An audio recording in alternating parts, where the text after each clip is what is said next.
Welcome everyone to our PropTech Innovation Summit.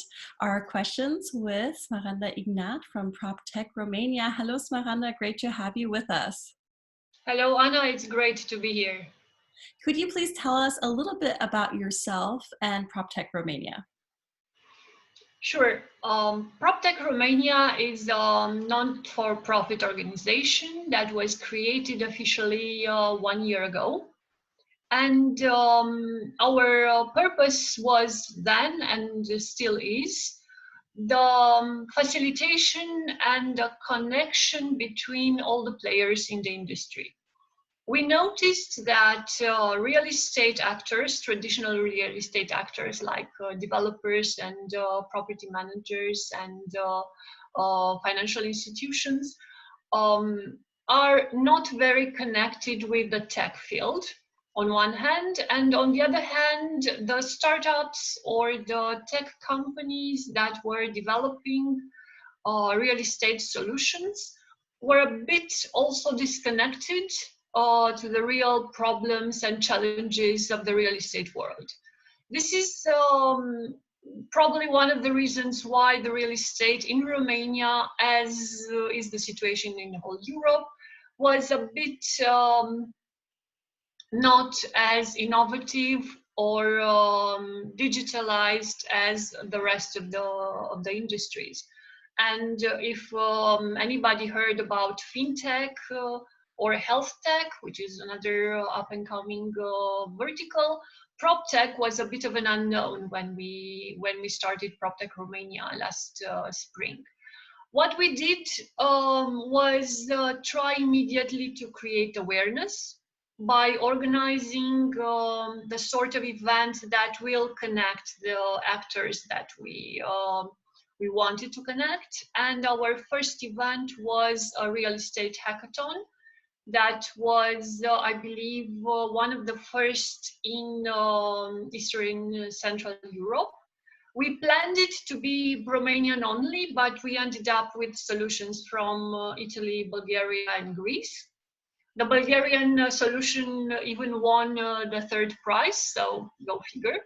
And it was a very good opportunity for us to start mapping the ecosystem and understand who are the players. Because, for example, one particularity of the market in Romania is that we have several technology companies that were focused on outsourcing and that are now trying to develop their own product or their own service with IP.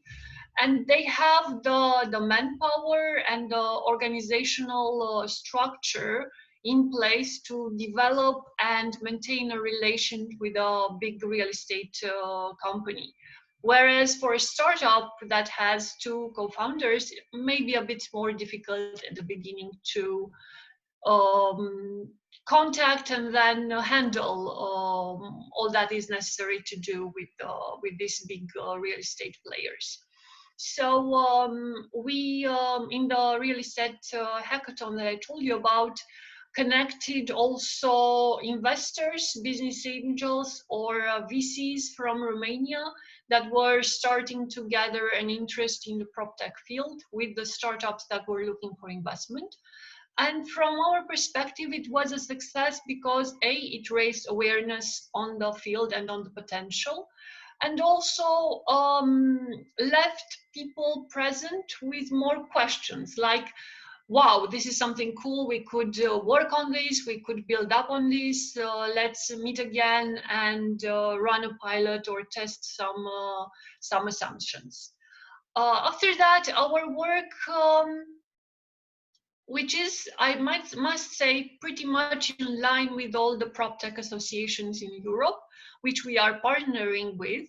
We are, on one hand, helping the real estate traditional players to recognize the opportunity technology can bring them, especially now with the whole COVID-19 situation and all the restrictions office buildings or commercial buildings have. It's important to know what technology could bring you and how it could save you costs or help you have a healthier building.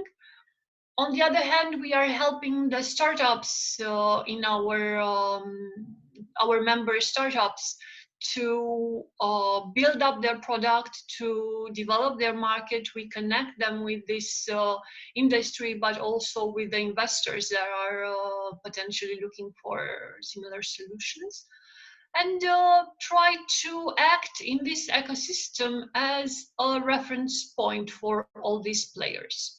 So if someone is interested in it, they can come to us, ask the questions, and we look around and see who would be the best matchmaker.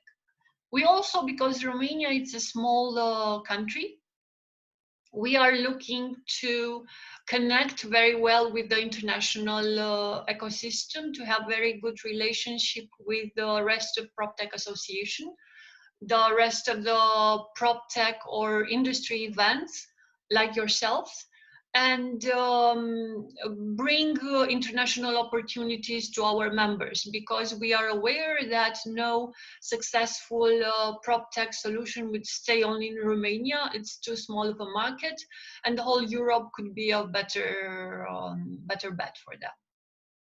Is there a way you can give us, what does the PropTech scene in Eastern Europe look like, not just in Romania? Is there a unique point compared to maybe what's happening in Central Europe or the US? Yeah, that's probably $1 million question. If anyone knew what's the story with the PropTech scene and in the whole world, we would be much better off. I believe it's a time of big uncertainty right now. On one hand, pretty much all the actors in the market are a bit in disarray, and they are making different scenarios, but nobody's sure what's going to follow. I see a lot of opportunities though, because all of a sudden there is a greater attention given to some aspects that technology can help solve, like how to map the people inside your building, how to make sure you don't have too crowded areas, how to analyze the usage of your space and optimize it. Also, how to have a better air quality or environment quality in your building. All these are opportunities that PropTech can solve, and I see traditional real estate looking now, because they have to, towards this PropTechs. I don't think that is something different from the rest of Europe. I believe it's a trend that's spread worldwide, actually. What would probably be particular for Eastern Europe, or what I see in Romania, is more and more an availability for smaller companies towards innovation, also because they have to, and they have some benefits. Whereas in probably more established markets, the innovators would be the big companies that they have the money and power to play around and spend on accelerators or incubators. In Eastern Europe, especially in the smaller towns, the big players are not present yet. You have a very fragmented market. I'm talking mostly commercial, but probably also residential and also office. So these small players, they need an advantage, and they need to have something to overcome their competition, and technology can be such an advantage. And in the past 2 months, I saw this type of interest from companies that previously would not consider technology as a go-to action for the future. Mm-hmm. Okay, well, Smaranda, thank you so much for your insights. And we're looking forward to the rest of the summit. And hopefully we will see you again with our participants next year in 2021. Thank you, Anna, so much for having me. And I'm also looking forward for the whole event and seeing the participants this year.